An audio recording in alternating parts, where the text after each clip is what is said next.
ജാതിക്കയിൽ നിന്ന് സ്തനാർബുദ ചികിത്സയ്ക്ക് മരുന്നു കണ്ടെത്തിയെന്ന് റിപ്പോർട്ട്. കേരള സർവകലാശാലയാണ് നേട്ടത്തിനു പിന്നിലെ ചാലകശക്തി.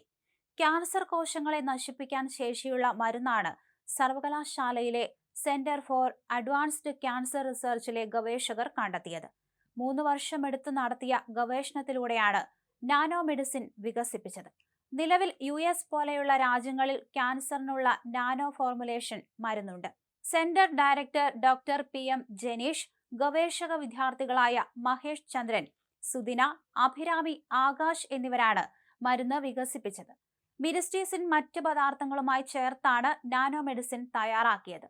ക്യാൻസർ ചികിത്സയുടെ ഭാഗമായ കീമോതെറാപ്പി ചെയ്യുമ്പോഴുണ്ടാകുന്ന പാർശ്വഫലങ്ങൾ കേരള സർവകലാശാലയുടെ മരുന്നിന് ഉണ്ടാവില്ലെന്നാണ് പഠനം പറയുന്നത്.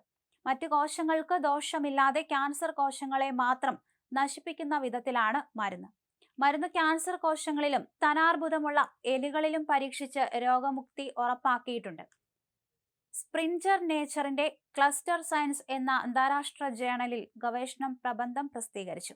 അടുത്ത ഘട്ടമായി പേറ്റന്റിന് അപേക്ഷിക്കും. തുടർന്ന് മരുന്നു കമ്പനികളുമായി സഹകരിച്ച് വ്യാവസായികാടിസ്ഥാനത്തിൽ ലക്ഷ്യമാക്കും. ഇത് വലിയ തോതിൽ അംഗീകരിക്കപ്പെടുമെന്നാണ് സെന്റർ ഫോർ അഡ്വാൻസ്ഡ് ക്യാൻസർ റിസർച്ചിലെ ഗവേഷകർ പറയുന്നത്.